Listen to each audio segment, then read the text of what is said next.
ইনশাআল্লাহ। আপনারা প্রায় 2 থেকে 2.5-3 ঘন্টা যাবত বসে আছেন। আমার ক্ষমা প্রার্থী, আমরা বিভিন্ন জায়গায় আমরা মানুষের সাথে কথা বলতে গিয়ে বিভিন্নভাবে দেরি হয়ে গেছে।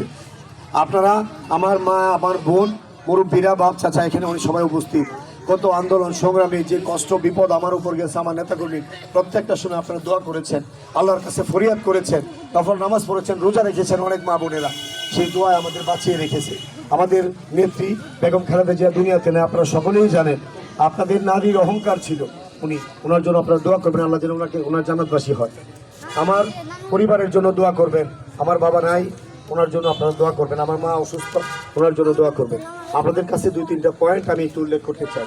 আমাদের বিএনপির চেয়ারম্যান জনাব তারেক রহমান সাহেব আগামী দিনে যদি দেশ গঠন করতে পারেন, উনি সরকার গঠন করতে পারেন, তাহলে উনি ঘোষণা করেছেন আমাদের মায়েদের নামে অথবা ফ্যামিলির কর্তা যদি আমার বোন হয়, আমার স্ত্রী হয়, যারা আছেন, আপনাদের মহিলাদের নামে একটি ফ্যামিলি কার্ড দিবেন, পারিবারিক কার্ড দিবেন। এই কার্ডে সরকারের পক্ষ থেকে একটি অর্থনৈতিক সহযোগিতা দেওয়া হবে, একটা টাকা আসবে আপনাদের নামে প্রতি মাসে। এটা দিয়ে আপনি সংসার চালাতে পারবেন। আমরা জানি সংসার চালাতে আপনাদের অনেক কষ্ট হয়।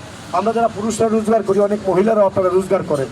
আপনাদের জন্য এই কার্ডটা অনেক সহযোগিতা করবে ইনশাআল্লাহ। পর্যায়ক্রমে সারা বাংলাদেশের নারীদের নামে, ফ্যামিলির যিনি কর্তৃ থাকবেন মহিলা, তার নামে এই কার্ডটা হবে।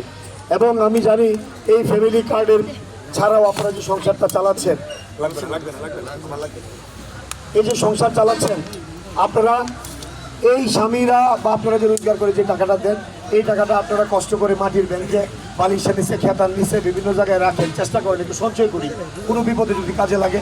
আবার স্বামীর বিপদ আসলে আপনার টাকাটা দিয়ে দেন, আবার সন্তানের লেখাপড়ার জন্য দিয়ে দেন, আবার মেয়ের লেখাপড়া অথবা চিকিৎসা বা বিয়ে শাদী কোনো কারণে আপনারা দিয়ে দেন।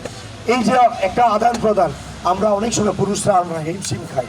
আমরা সবাই মিলে যদি একসাথে সংসারটা করি, আমরা যদি সবাই মিলে সংসারটাকে মজবুত করি, সংসার মজবুত হলে আমার পরিবার মজবুত হবে, আমার সন্তানরা সুশাসন, সুস্থ সবল মানুষ হিসেবে গড়ে উঠবে, আর এই সমাজ ভালো থাকবে, দেশ ভালো থাকবে। তাই তারেক রহমান সাহেব আমাদের নারীদেরকে স্বাবলম্বী করার জন্য চিন্তা ভাবনা করছেন। এবং অর্ধেকের বেশি হলো নারী, প্রায় 51% মানুষ নারী, আর 49% হলো পুরুষ। আমরা আপনাদেরকে অবহেলিত রেখে, দুর্বল রেখে এই দেশ এবং সমাজ আমরা মজবুত করতে পারবো না। এই জন্য আপনাদের জন্য এই চিন্তা ভাবনা আছে। কৃষক যারা আছেন, কৃষকদের জন্য কৃষি কার্ড দেওয়া হবে। আপনারা সরকার থেকে একটা অনুদান পাবেন প্রতি বছর। এই কৃষকরা ফসল ফলানোর সময় সার, বীজ, কীটনাশক আপনারা সরকারের পক্ষ থেকে একটি অনুদান হিসেবে পাবেন অর্থ। এই অর্থ দিয়ে আপনি আপনার টাকার সাথে যোগ করে আপনি কৃষিকাজে ব্যয় করতে পারবেন। যারা এখানে ইমাম, মুয়াজ্জিন এবং বিভিন্ন মৌলানা আছেন, হিন্দুকে রাষ্ট্রের পক্ষ থেকে একটি সম্মানী ভাতা দেওয়া হবে।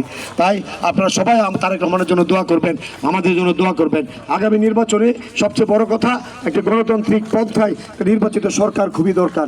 সেই কারণে আমি আপনাদের কাছে আসছি। আমি বিএনপির পক্ষ থেকে তারেক রহমানের প্রতিনিধি হিসাবে, আমি ভৈরব কুলিয়ারচরের সন্তান, আমি আপনাদের সন্তান।